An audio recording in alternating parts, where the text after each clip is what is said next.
Okay, Robert. So if you got your hub that's got the decal on it, the first thing you can do is take just take a razor blade. You'll fill this hole out, and you just cut the center of that hole out. You can leave this decal on there. If it's not on there, that's totally fine. Okay. So what you can do is, if the hub's apart, that's good. If it's together, it's totally fine also. You can leave it together, it doesn't really matter. The lock would have probably came like this.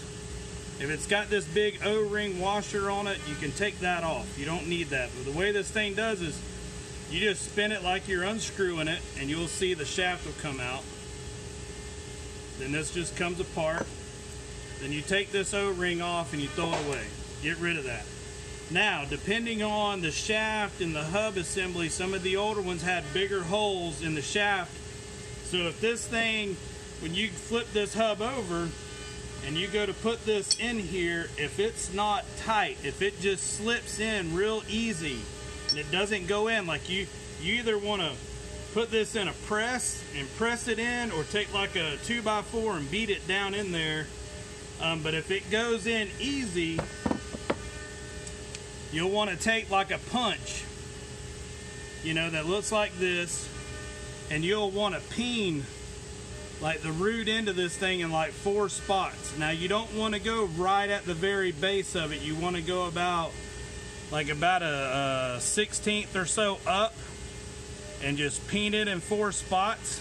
That way when it goes in, it'll get to a spot and it'll kind of lock itself in there. All you want to do is just not let it spin. It just needs to be tight once it goes in. So once the shaft is up in here, okay, and you got the shaft coming through, then this lock plate will line up on these cut out grooves right here with the hub. So if you put it down and it spins, you just turn it until it locks. So it'll kind of lock in here, okay? So that goes on.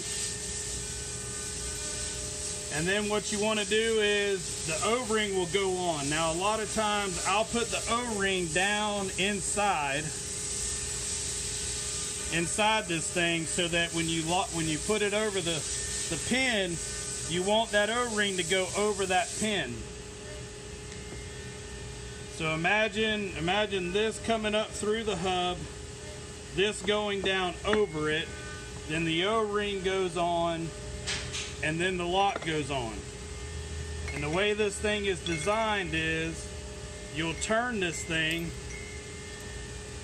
and once it gets snug, you will crank it about as hard as you can crank it by your hand, and then the key, you start to back it off, and the key will come out every quarter, like every little nick. So like, you can put it in here, you can turn it, and then boom, it'll come out again. The idea is to have all this as tight as you can get it. If the key doesn't come out automatically, then you just start backing it off and pull the key out, and it will come out and stay snug. The O-ring is made to jam it, so it's like a jam fit. And then you just take the key out, put this over, and you're good to go. But that's pretty much it in a nutshell. Like I said, if this fits kind of loose, you got to peen it where it'll sit up inside of there. But that's pretty much it in a nutshell. Hope that helps. If you have any more questions,